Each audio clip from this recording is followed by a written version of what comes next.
Ditën e shtunë, hyrja në Vushtri nga drejtimi për Prishtinë do të jetë i mbyllur për 6 orë. Këtë lajm e ka bërë të ditur ustruesi i detyrës së Ministrisë së Mjedisit, Hysni Dunishi, që ka kërkuar nga qytetarët të përdorin rrugë alternative.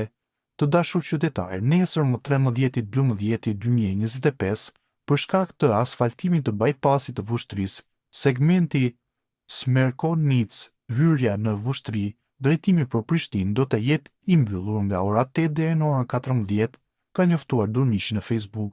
Përdorni rrugë alternativë në qytetin e Vushtrisë, ka shkruar ai ndër të tjerë në këtë njoftim. Në kuadër të KFOR-it, ushtarët amerikanë kanë kryer trajnime për neutralizimin e dronëve. Sipas KFOR-it, këto ushtrime rrisin efektivitetin e misionit ndaj sfidave të reja të sigurisë. Ushtarët amerikanë nga Komanda Rajonale Lindore, nga misioni i KFOR-it i udhëhequr nga NATO-ja, së fundmi kanë kryer trajnime të specializuara për përmirësimin e aftësinë e tyre për të zbuluar, ndjekur dhe neutralizuar dronët, një aftësi gjithnjë e më esenciale në mjedisin e sotëm të sigurisë, thuhet në komunikatën e KFOR-it.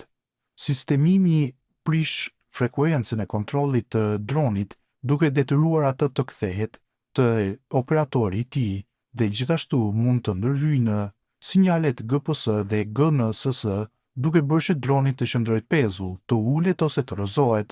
Këto ushtrime forcojnë aftësinë teknike, duke theksuar koordinimin, punën ekipore dhe përshtatshmërinë në përgjigje të kërcënimeve ajrore në zhvillim. KFOR-i zotëron këto aftësi dhe i ka përdorur tashmë ato në skenar operacional, duke rritur efektivitetin e misionit në adresimin e sfidave të reja të sigurisë.